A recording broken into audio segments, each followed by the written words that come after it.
क्या आप भी एक हाउसवाइफ हैं और आपको भी ऐसा लगता है कि मेरी एज इतनी हो गई है, अब मैं अपनी लाइफ में कुछ नहीं कर सकती, मेरी लाइफ जो है उसमें एक ठहराव आ गया है, वो आगे बढ़ ही नहीं रही है। डेली वही रूटीन, वही काम, लगातार मैं अपनी लाइफ को इसी प्रकार रोटेट किए जा रही हूँ और इसमें कुछ भी नया नहीं हो रहा है।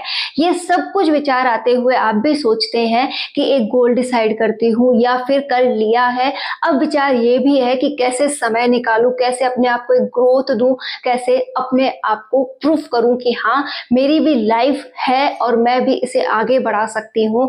अपने स्वाभिमान के लिए मैं भी बहुत कुछ कर सकती हूँ, मैं भी अपने लिए अर्निंग कर सकती हूँ।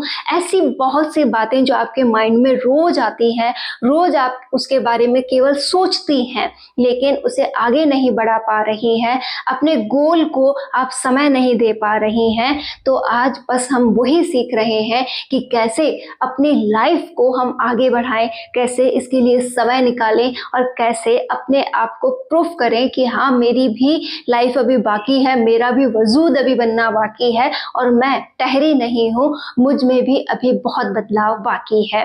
मैं सुमन और आज आपका स्वागत करती हूँ मेरे YouTube चैनल में और यहाँ पर मैं आपसे बस ये शेयर करूँगी कि कैसे मैंने अपने लिए स्टैंड लिए थे, कैसे मैं एक हाउसवाइफ होते हुए तैयारी की और बढ़ी, कैसे मैंने अपने लिए समय निकाला और कैसे दिन रात एक करते हुए मैं अपने मुकाम पर पहुँची हूँ, कैसे मैं अपने बच्चों और इस YouTube चैनल के साथ साथ अपनी पढ़ाई को सब कुछ मैनेज कर पा रही हूँ। लाइफ में कितना बदलाव फील हो रहा है और आप भी अपने लिए ये कैसे कर सकते हैं।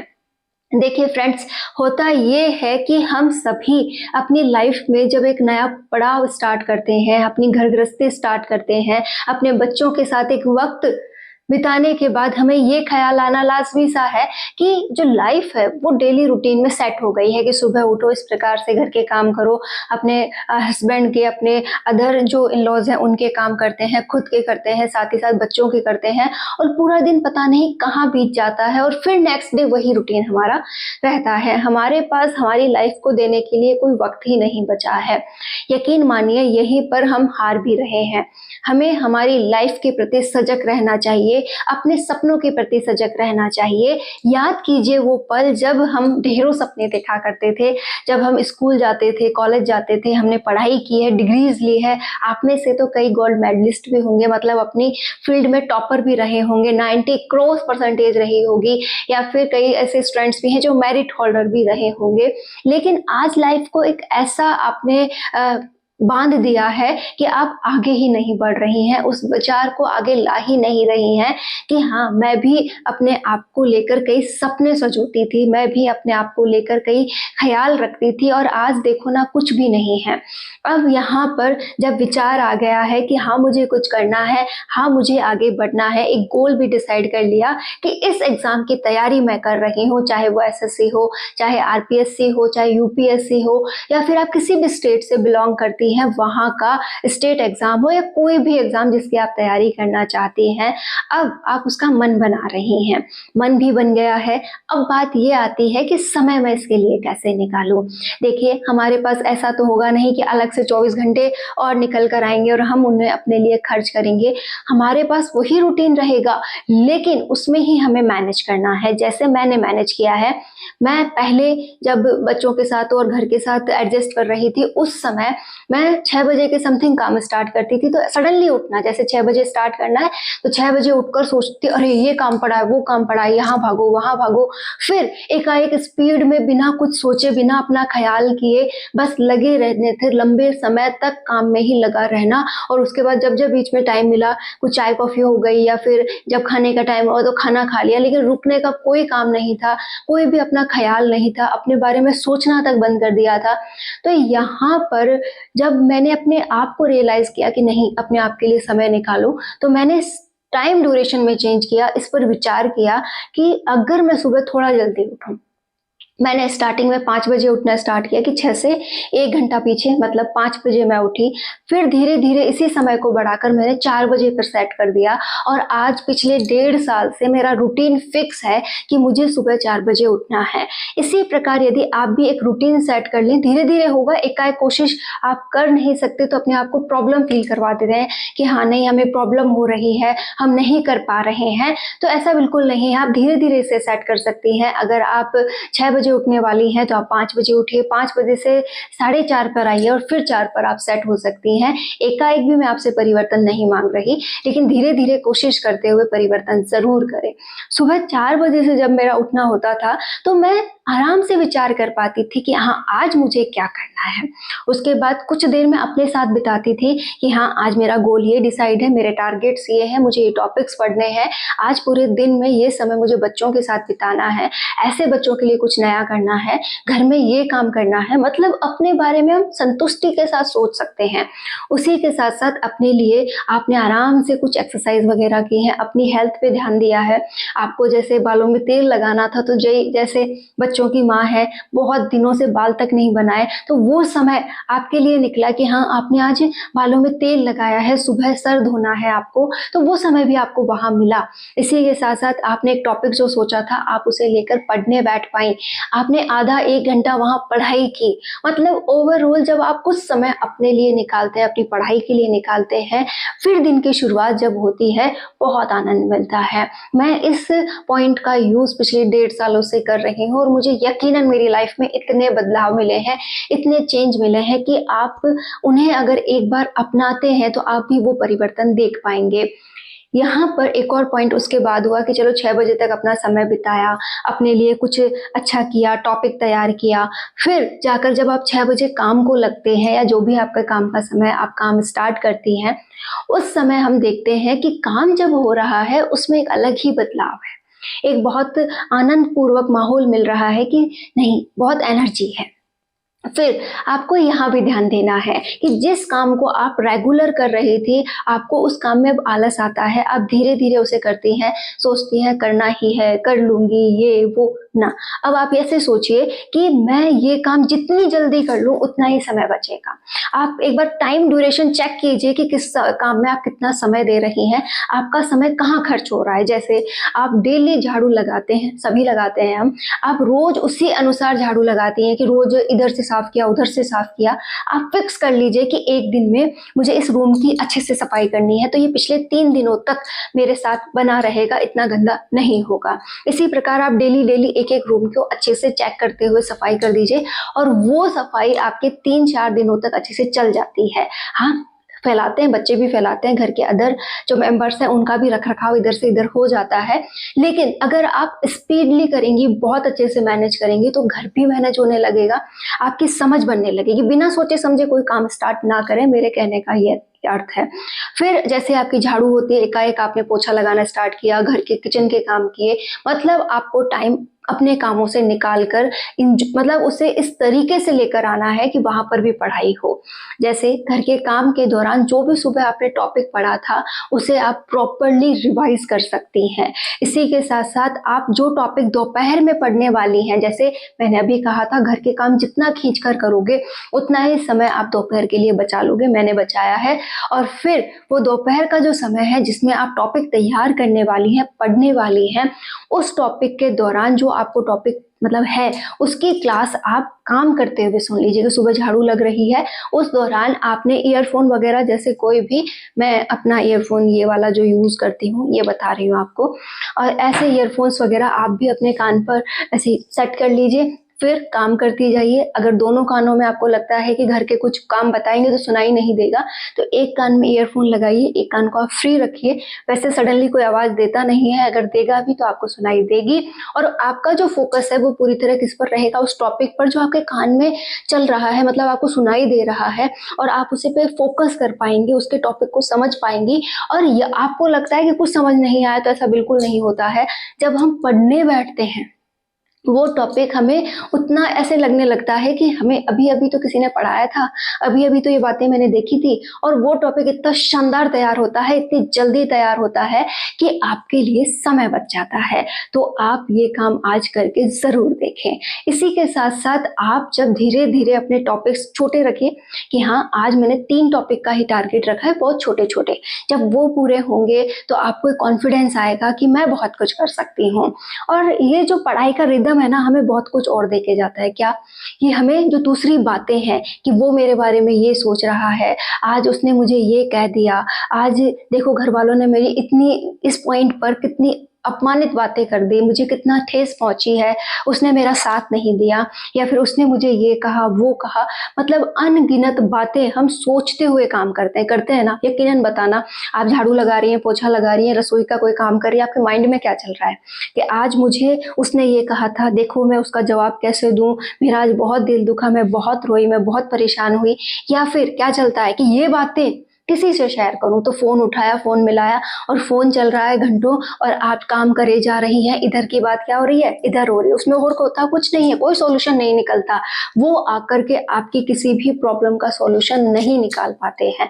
कि हाँ, आज मैंने अपनी फ्रेंड को ये बात बताई थी, वो मेरे घर आई है और उसने मेरे घर की सारी प्रॉब्लम सॉर्ट आउट कर दी, तो ऐसा बिल्कुल नहीं होता है। वो प्रॉब्लम वहीं की वहीं रहती है, बजाय एक प्रॉब्लम आपके लिए क्रिएट हो जाती है कि मैंने ये बातें बता तो दी उसको, लेकिन अब अगर कभी वो आकर के मेरे घर पे ऐसी कोई बात बता देगी तो मेरे फैमिली वाले क्या सोचेंगे?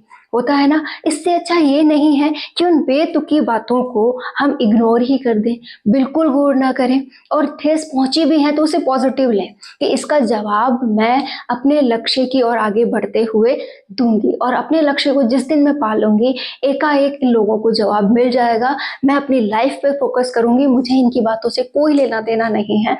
मैं इनके प्रति जो मेरी रिस्पॉन्सिबिलिटी है उसे अच्छे से निभाऊंगी, मुझे जितना भी इनको करके देना है करके दूंगी। इससे ज़्यादा ये मुझसे उम्मीद करते हैं तो वो मैं नहीं कर सकती, क्योंकि उसमें मेरा समय जाता है, मेरी इतनी ही कैपेसिटी है, मेरी हेल्थ मेरा साथ नहीं देती है जब मैं इससे ज़्यादा करके दूंगी। तो जितना आपसे होता है बहुत अच्छा करें, जितनी आपकी रिस्पॉन्सिबिलिटीज़ हैं बहुत अच्छे से निभाएं, और आप अपने आप में रहना सीखें, अपने आप से बातें करना सीखें, अपने आप को एक पॉजिटिव डायरेक्शन दें। दुनिया से बात करने से ज़्यादा अच्छा जो मुझे लगता है कि आप अपनी किताबों से बात करें, अपने आप से बात करें, अपने अंदर चेंज लाने पर फोकस करें, अपने बच्चों का भविष्य बनाने पर फोकस करें, तो आप बहुत अच्छा कर सकती हैं। मैं ये नहीं कह रही कि एकाएक आप पूरी दुनिया से कट जाइए, ऐसा नहीं है। आप बस उन बातों से कट जाइए जो कि एकाएक चुगली की फॉर्म में आती है, या फिर दूसरों को ठेस पहुंचाने की फॉर्म में आती है, या फिर अपने मन की बात किसी को कहने की फॉर्म में आती है। आप उनसे बचिए, क्योंकि वो बातें कहीं ना कहीं घूम फिर करके एक ऐसे माहौल को क्रिएट कर देती है जो हमें परेशान करता है। जिस दिन आप अपने आप में रहना सीख गए, जिस दिन आप अपने ऊपर फोकस करना सीख गए, रियली आप अपनी लाइफ को पूरे ध्यान से जी रहे हैं, आप अपनी लाइफ को एंजॉय कर रहे हैं। कई बार हमने एक पॉइंट नोटिस किया है कि हम हमारी लाइफ को पता नहीं किस दिशा में ले गए। एक बार विचार ज़रूर कीजिएगा, आप भी पाएंगे कि आप अपनी लाइफ को एक अलग ही डायरेक्शन में ले गए, जहां पर आपने कभी उसकी उम्मीद नहीं की थी। उसकी बातों में विचार करना, उसके ख्यालों पे विचार करना, और उनके जैसा ही आपका माइंडसेट तैयार होता जा रहा है, जबकि आपका माइंडसेट कभी ऐसा रहा ही नहीं। आपका माइंडसेट बहुत अलग था, आप वैसे अब रहे ही नहीं। तो क्यों ना अपने आप को एक नई सोच दी जाए, अपने आप को एक नया माहौल दिया जाए, और एक नई डायरेक्शन के साथ आगे बढ़ा जाए। तो एक पॉइंट मैंने आपके साथ शेयर कर दिया है कि कैसे आप सुबह पढ़ सकती हैं, कैसे काम के दौरान आप रिवाइज कर सकती हैं, कैसे आप दोपहर में पढ़ने का समय निकाल सकती हैं। साथ ही साथ आप अपने बच्चे के साथ भी समय निकाल सकती हैं। यानी जैसे छोटा बेबी है तो आप उसके साथ, मतलब वो लेटा हुआ है तो आप उसके पास बैठिए, आप पढ़ते रहिए, उसे भी कुछ ना कुछ ऐसे मतलब एनर्जेटिक अपना रिस्पॉन्स देती रहिए, तो वो खेलेगा, वो आपके साथ रहेगा। साथ ही साथ अगर वो सो रहा है और आप भी थोड़ा आलस फील कर रही हैं तो उसके बराबर में लेटते हुए भी आप थोड़ा बहुत पढ़िए। जैसे छोटे बेबीज़ की मम्मा की बात कर रही हूँ जिन्हें अभी हेल्थ इश्यूज़ रहते हैं, कमर दर्द रहना, बहुत कुछ, क्योंकि वीकनेस है, और वीकनेस के चलते अगर आप लेटते पढ़ती हैं तो कोई प्रॉब्लम नहीं है, लेट के आप पढ़िए। बस आप जितना ज़्यादा अपनी पढ़ाई पे फोकस कर पाएँ उतना कीजिए, क्योंकि हमें माइंडली एक्टिव रहना है, हमें फिजिकली अभी थोड़ा अपने ऊपर ध्यान देना है कि हम छोटे बेबीज़ की मम्मा हैं, अभी-अभी हमारी डिलीवरी हुई है, हम वीक हैं, तो हम अच्छा खान-पान लें, अपने आप को रेस्ट दें, तो आप बहुत अच्छा कर रही हैं। इसी के साथ-साथ जिनके बच्चे बड़े हो गए हैं, जैसे मेरे भी बच्चे हैं, 3 साल, 6 साल का बच्चा है मेरा, तो आपके भी अगर इस उम्र के बच्चे हैं, तो आप फ्री हैं, आपके बच्चे अब आप पे इतने डिपेंड नहीं हैं, वो अपना काम खुद कर रहे हैं और नहीं कर रहे हैं, तो प्लीज़ उनसे आप करवाइए, क्योंकि जितना ज़्यादा वो अपने प्रति रिस्पॉन्सिबल होंगे, हम उतना ही ज़्यादा अपने ऊपर ध्यान दे पाएँगे और दोनों का एक ऐसा तालमेल बैठेगा कि वो अपनी ग्रोथ कर पाएँगे और हम भी अपनी ग्रोथ में आगे बढ़ पाएँगे। यहाँ पर जब आप शाम का काम कर रही हैं कि हाँ, एकाएक हमने दोपहर में अच्छी पढ़ाई की, हम आराम से अब फ्री हैं, अब शाम के काम को लगे हैं, तो शाम के काम के दौरान भी आप क्या कर सकती हैं, जो भी दोपहर और सुबह पढ़ा था, उसे रिवाइज़ कीजिए और जो भी आपको रात को पढ़ना है, उसके ऊपर जो भी क्लासेस हैं, उन्हें सुन लीजिए। ये रूटीन एक बार फॉलो करके देखिए, आपको लगेगा कि हाँ, लाइफ में अभी भी वक़्त मेरे लिए बाकी है। फिर जब आप काम कर चुकी हैं, रात को खाना वगैरह भी हो गया, मैं नहीं कह रही कि आप शाम को पढ़ो, आप केवल रिवाइज़ेशन पे ध्यान दो जब भी समय मिलता है। आप जितना ज़्यादा अपने लिए एनर्जेटिक कुछ कर सकती हैं वो कीजिए, आप अपनी पर्सनैलिटी पे ध्यान दीजिए। आज से अगर हम तैयारी स्टार्ट करते हैं, बहुत छोटे-छोटे कदम बढ़ाते हैं, तो 1 साल 6 महीने ये वो समय होते हैं जब हम खुद में बहुत अच्छा परिवर्तन लाते हैं, सिलेबस को कंप्लीट कर पाते हैं, धीरे-धीरे एक अपनी समझ बना पाते हैं और एक दिन उस कॉम्पिटिशन में हम बहुत आगे निकल जाते हैं। लेकिन एकाएक परिवर्तन की उम्मीद बिल्कुल मत कीजिएगा कि आज मैंने ये जो रूटीन चलाया है ना, बस इससे मेरा सिलेक्शन होगा, तो ऐसा नहीं है। आपको इसे बहुत लंबे रास्ते पर लेकर जाना है, बहुत आगे तक ये चलेगा रूटीन, तब जाकर मंजिल मिलती है। आप सोचिए कि बस आज कर लिया, फिर 5-6 दिन नहीं किया या फिर महीनों ही नहीं किया और फिर मैं वापस से ये रूटीन अपनाऊँ और फिर ऐसा ही करती जाऊँ और साल भर बाद कहूँ कि मेरा सिलेक्शन नहीं हुआ, तो ये गलत है। आपने एक कंसिस्टेंसी बनाई ही नहीं, आपने रोज़ वो मेहनत की ही नहीं जिसको आपने समझा था, जिसको आपने जाना था। जब आप ये जान गए हैं कि ऐसा कुछ करने से मेरा अच्छा हो सकता है, तो आप क्यों नहीं कर रहे? तो आज से ये वाला काम आप ज़रूर करेंगे। रात को भी आप छोटा-मोटा टॉपिक पढ़कर सोएँ या फिर आपने रिवाइज़ नहीं किया तो आप रिवाइज़ करके सोएँ। दूसरे दिन का आप टारगेट सेट करके सोएँ कि हाँ, मेरा टारगेट कल क्या रहने वाला है। जैसे मैं अपने सोने का टाइम बताऊँ तो मैं रात को 11 बजे के समथिंग सोती हूँ। सुबह 4 बजे उठना, 11 बजे सोना, ये काफ़ी समय से मैं ऐसा कर रही हूँ। तो ये जो अगर आप एक रूटीन बना लेते हैं तो 5 से 6 घंटे की नींद भी हमारे लिए बहुत अच्छी हो जाती है। जब मेरा कभी आलस रहता है या फिर मुझे थोड़ा-सा ऐसे वीकनेस फ़ील होती है तो मैं 10 बजे के समथिंग सोती हूँ। तो यहाँ पर 5 से 6 घंटे की नींद मैं पूरी करती हूँ और इस नींद से आप एनर्जेटिक रह सकते हैं, वो अगर आप ऐसी आदत बना लेते हैं। धीरे-धीरे आपको भी आदत होने लगेगी, आप पूरे दिन को एन्जॉय करने लगेंगे, अपने आप को अच्छा फ़ील करवाने लगेंगे, पढ़ाई आपको एनर्जी देने लगेगी। कभी भी इसे अपने ऊपर प्रेशर मत बनाना, क्योंकि काम वही हमें अच्छा लगता है जिसमें हमारा मन लगे, जिसमें हम एनर्जी फ़ील करें, जिसमें हम आगे बढ़ना चाहें। तो कभी भी अपने आप को इस तरीके से परेशान ना करना कि ये काम मैं चाहती ही नहीं फिर भी कर रही हूँ। जैसी बहुत सी हाउसवाइफ फ्रेंड्स हैं, वो अपने मन का नहीं कर पा रही हैं और पता नहीं वो एक ऐसे माहौल में अपने आप को एडजस्ट कर रही हैं जिसमें वो काफ़ी सालों से सोच रही हैं कि हो जाऊँ, एडजस्ट हो जाऊँ, लेकिन नहीं कर पाई। क्यों नहीं कर पाई? क्योंकि वो मन का नहीं हो पा रहा है, वो बिल्कुल भी उनके पक्ष का नहीं है। तो उस माहौल में एडजस्ट अगर आप कर सकती हैं तो क्यों ना अपने आप को इस पढ़ाई के माहौल में भी एडजस्ट किया जाए, दुनियादारी से बचा जाए, अपने आप को फ़ोन से बचाया जाए, अपने आप को इस सोशल नेटवर्क से बचाया जाए। आप जब भी फ्री होती हैं तो किसका यूज़ करती हैं? सोशल मीडिया का। सोशल मीडिया का यूज़ करने से अच्छा है ना कि उसी सोशल मीडिया से हम वो सीखें जो हमारे पक्ष का हो सकता है, चाहे वो पढ़ाई से रिलेटेड हो, चाहे आप कोई अदर वर्क करना चाहती हैं तो उससे रिलेटेड हो सकता है। लेकिन कोशिश करें कि आप बेस्ट की ओर जाएँ, आप वो सीखें जिससे कि आपकी मदद हो सकती है, आप वो करें जिससे कि आप आगे बढ़ सकती हैं। न कि उस ओर जाएँ जहाँ पर केवल मनोरंजन के लिए आप रील्स को इंस्टॉल किए जा रही हैं और वहाँ पर आप रील्स देख-देख कर अपना समय दिए जा रही हैं और उस समय को देने के बाद आप पछताकर गुस्सा किस पर निकाल रही हैं? उन लोगों पर निकाल रही हैं कि भाई ये लोग मुझे समय नहीं देते, मैं ऐसा करती हूँ इसलिए समय नहीं मिलता। जबकि यकीनन कई ऐसी महिलाएँ भी हैं जिन्हें बहुत अच्छा समय मिल सकता है। मैं आप ही से कह रही हूँ, बहुत सी ऐसी फ्रेंड्स हैं जिन्हें समय मिल सकता है, लेकिन वो सोशल मीडिया पर बहुत अधिक समय बिताती हैं। आप कहेंगे कि मैम आप भी तो वीडियो बनाते हैं, लेकिन यकीन मानिए इस वीडियो से ज़्यादा समय मैं कहीं पर भी नहीं देती कि हाँ वीडियो बनाया बस इतना ही मेरा सोशल नेटवर्क से कनेक्शन है, इससे ज़्यादा की प्रोसेसिंग मैं फ़ोन पर यूज़ नहीं करती। पूरा दिन मैं अपनी पढ़ाई को, अपने बच्चों को, अपनी घर गृहस्थी को देती हूँ। आप चाहे मेरे वीडियोज़ उठाकर देख लीजिए, मैंने सब कुछ आपके सामने रखा है कि मैं कैसे बच्चों के साथ एंजॉय कर रही हूँ, कैसे मैं अपने घर को मैनेज कर रही हूँ, कैसे अपनी पढ़ाई को मैनेज कर रही हूँ। हर एक बात जो भी मेरी लाइफ में होती है वही मैं आपके साथ शेयर कर दूँ। इसमें कोई दिखावा या कोई भी ऐसा पेशकश नहीं है कि हाँ ऐसा मुझे आपको समझाना है। तो आप ही हैं जो अपनी लाइफ बदल सकते हैं, आप ही हैं जो अपने आप को आगे बढ़ा सकते हैं। मैं जब अकेले इतना मैनेज कर रही हूँ तो उम्मीद है आप भी अकेले बहुत कुछ कर सकती हैं, क्योंकि हम महिलाएं हैं, महिलाओं में पावर की कोई कमी नहीं है। बस उन्हें अपने इस पावर को सही दिशा देनी है, अपने आप को एक लक्ष्य देना है जिसे वो पा सकें, जिसके लिए वो तत्पर रह सकें और एकाएक करते हुए, दिन रात एक करते हुए मेहनत कर सकें। और भी हम इस टॉपिक पे बात करेंगे। आपको भी कुछ जानना हो तो आप कमेंट कीजिएगा और लगातार इसी नए रूटीन से हम आगे बढ़ेंगे, तैयारी करेंगे। मेरी तैयारी बहुत अच्छी है और आप किस प्रकार से तैयारी कर रहे हैं उसके कमेंट पे ज़रूर कर दें कि हम इस सब्जेक्ट से इस प्रकार तैयारी कर रहे हैं। All the best.